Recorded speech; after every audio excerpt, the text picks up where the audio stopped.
एकंदरीत विषय असा आहे की आयुष्यमान भारत व महात्मा ज्योतिबा फुले जन आरोग्य योजनेअंतर्गत राज्यातील तसेच इतर राज्यातील गोरगरीब जनतेला रुग्णांना केंद्र शासन तसेच राज्य शासन जाहीर योजनेतून जवळपास 1356 प्रकारच्या आजारावर मोफत उपचारासाठी 5 लाख पर्यंतचा खर्च हा मोफत केला जातो।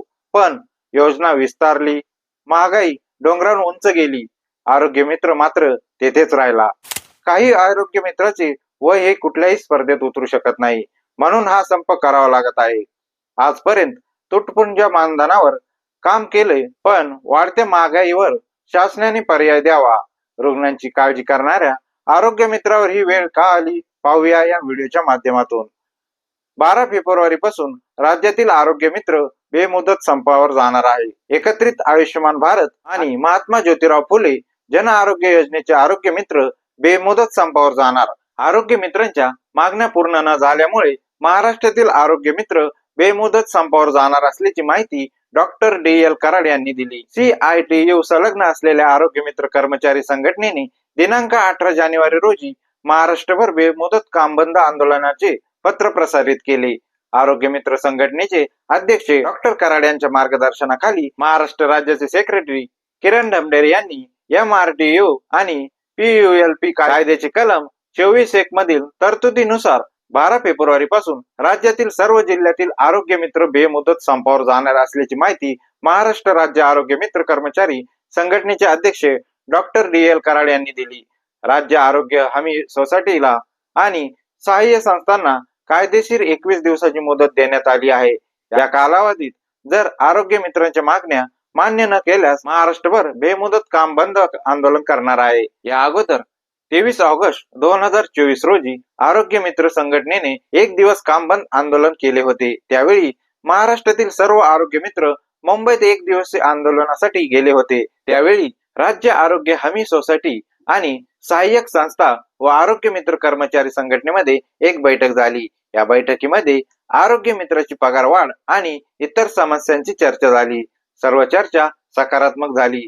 राज्य आरोग्य हमी सोसायटीने सांगितले की आचारसंहितेपूर्वी आरोग्य मित्राच्या सर्व मागण्या पूर्ण करू। तसेच बैठकीतील प्रमुख मुद्द्यांचे इतिवृत्त सुद्धा आरोग्य मित्र कर्मचारी संघटनेला देण्यात आले होते। आचारसंहिता संपून गेली, नवीन सरकारची देखील स्थापना झाली, तरी देखील राज्य आरोग्य हमी सोसायटीने आरोग्य मित्रांच्या मागण्यांचा विचार केला नाही।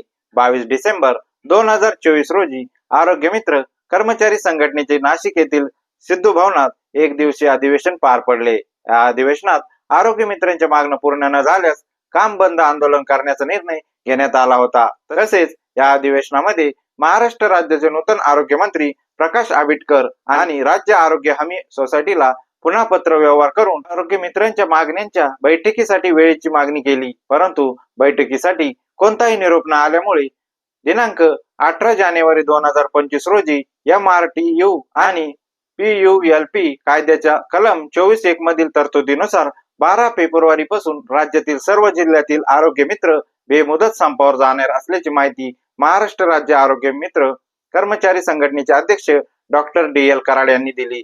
आरोग्य मित्राच्या मागण्या काय आहेत ते आपण पुढील प्रमाणे पाहूया। आरोग्य मित्रांना किमान वेतन कायद्यानुसार 26,000 प्रतिमाह स्पेशल अलाउन्स तथा महागाई भत्ता मिळावा। दरवर्षी वेतन 10% पगार वाढ व्हावी। आरोग्य मित्रांना पेट्रोल अलाउन्स देण्यात यावा। आरोग्य मित्रांना कायदेशीर रजा देण्यात यावी। आरोग्य मित्राची बदलीचे धोरण रद्द करावे। आरोग्य मित्र रमेश पंडित बैसाने आणि गणेश अशोक शिंदे यांना पुन्हा कामावर रुजू करून घ्यावे। आरोग्य मित्रांना सहाय्य संस्थेचे 5 वर्षापेक्षा जास्त नोकरी होऊन पण उपदान दिले नाही ते देण्यात यावे। मित्रांनो, आरोग्य मित्र संपावर गेल्यास राज्यातील गोरगरीब जनतेला रुग्णांना या योजनेचा लाभ देणार कोण? लाभांपासून त्यांना वंचित राहावं लागेल। ऐनवेळी करायचं काय? दवाखान्यातील खर्च हा अगणित असतो। आरोग्य मित्र संपावर गेले तर याला दुजारा देणार कोण? रुग्णांनी काय करायचं हा मोठा प्रश्न पडला आहे।